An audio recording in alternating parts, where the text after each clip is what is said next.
Jumpa lagi bersama saya Dr. Billy Lazuardi SMM dari Labersen Podcast Pengabdi Ilmu ataupun juga dari Ketum Bina Alumni Esas Manajemen. Kali ini saya akan membahas terkait dengan organisasi, terkait dengan manajemen, khususnya bagaimana banyaknya masalah gitu ya yang harus kita selesaikan nih. Salah satunya apa? Terkait dengan korupsi, kolusi, dan nepotisme.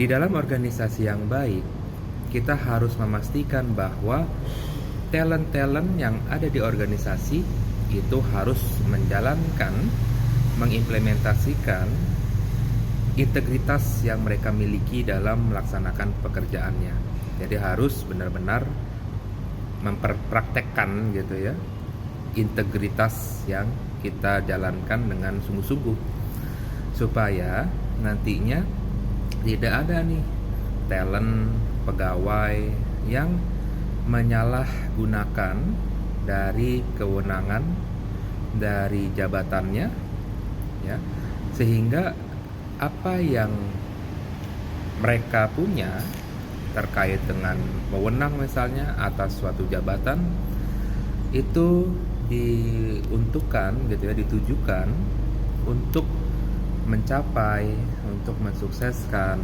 tujuan organisasi. Jadi bukan dengan wewenang yang kita miliki atau jabatan yang kita duduki itu hanya untuk menguntungkan diri kita sendiri atau ya orang-orang kita aja, tapi kebijakan yang kita buat atas wewenang yang kita miliki itu harus demi kepentingan semua pihak yang ada di organisasi. Setiap stakeholder yang bersama bekerja gitu ya, untuk apa? Untuk mengimplementasikan strategi ataupun tupoksi gitu ya, sehingga nantinya mereka itu bisa saling berkolaborasi.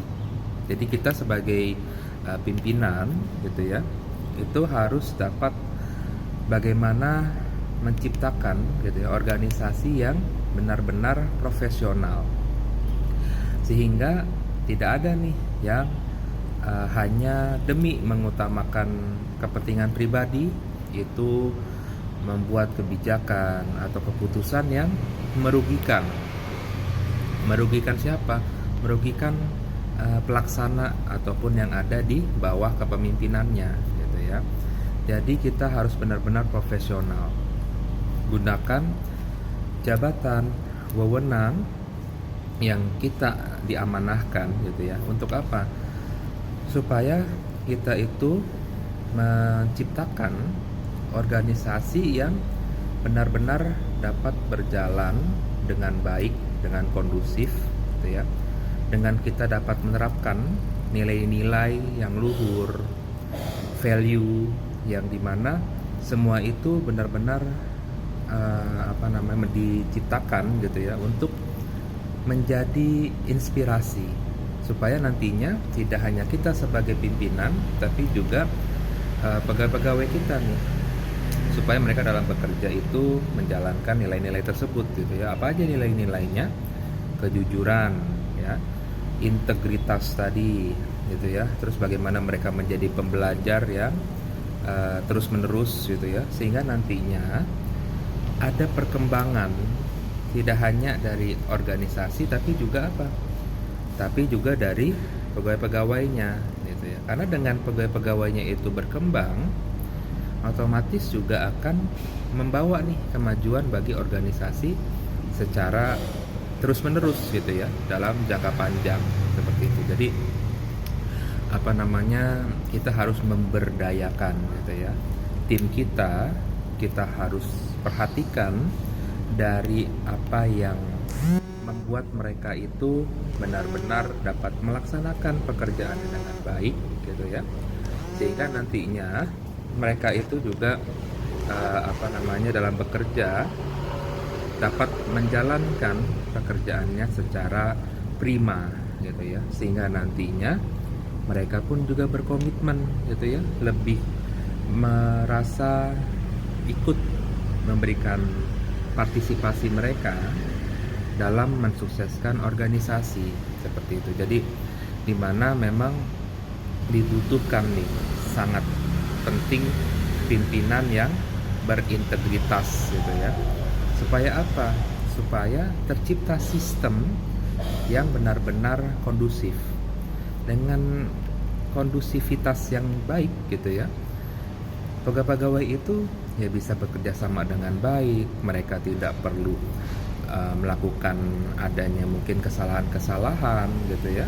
Kadang korupsi dan seterusnya itu terjadi karena apa? Karena ya adanya sistem yang mungkin memaksa untuk seseorang tertentu, pegawai tertentu itu melakukan ya hal-hal yang tidak profesional gitu ya. Karena apa? Karena organisasinya, karena budayanya, karena memang kondisi yang mendesak mereka itu untuk melakukan pelanggaran gitu ya. Contohnya seperti misalnya ada di sebuah dunia Marvel gitu ya, di dunia mutant itu kan ada apa namanya seperti asrama gitu ya, asrama mutan-mutan gitu ya. Mereka dibentuk gitu ya, dilatih gitu ya. Nah, tapi ini di universe lain gitu yang dimana setiap apa namanya mungkin yang melatih mutant itu diharuskan untuk memberikan ya apa ya kontribusi lah gitu ya kepada apa namanya masyarakat yang non mutant gitu ya, bukan mutan gitu ya. Nah, mereka kan berperang nih melawan alien misalnya seterusnya gitu ya. Tapi mereka itu harus memberikan tidak hanya kemampuannya tapi juga adanya mungkin ya seperti apa sih namanya ikut gitu ya, bukan ikut ya, membayar lah gitu ya, memberikan uang kepada taruhlah gitu ya oknum yang menjadi apa namanya pimpinan mutant gitu ya di X-Men itu misalnya ya, tersebutlah ya namanya J-Man gitu ya. Jadi ini universe lain. Padahal pelatih mutant itu mereka itu mendapatkan ya misalnya ya apa gaji yang ya bisa dibilang di bawah standar lah gitu ya. Tapi kita itu dituntut untuk misalnya ya dalam beberapa waktu harus memberikan uang gitu ya yang nominalnya itu ya lebih besar dari apa namanya mungkin yang kita dapat gitu ya. Jadi seperti itu, dan akhirnya pelatih mutant tadi kan itu kan menjadi apa ya namanya merasa kesulitan gitu ya. Mereka ya khususnya bagi beberapa pelatih gitu ya yang merasa bahwa ya keberatan gitu ya, tapi dituntut karena mutant ini harus melindungi yang bukan mutant gitu ya. Jadi apa namanya ya ketika ingin memang berkomitmen harus apa namanya membayar gitu ya. Jadi seperti itu, tapi apa yang dibayarnya itu ya hasilnya itu nggak sesuai gitu ya, apa namanya terkait dengan yang seharusnya gitu ya, dengan nominal tertentu itu harusnya baguslah hasilnya gitu ya. Nah, akhirnya kan ada ketidakpuasan di dalamnya, banyak mutant yang akhirnya menjadi Magneto gitu ya, melampiaskannya kepada yang non mutant gitu ya, karena mereka itu tidak bisa melawan sistem gitu ya. Jadi kita tuh harus menciptakan gitu ya supaya tidak terjadi kondisi seperti itu ya, organisasi yang benar-benar bisa memberikan kesejahteraan gitu ya dan menjalankan nilai-nilai profesionalitas gitu ya dalam bekerja dan menggunakan wewenang dengan amanah seperti itu. Mungkin untuk sesi kali ini saya cukupkan. Terima kasih, sampai jumpa lagi di pertemuan berikutnya.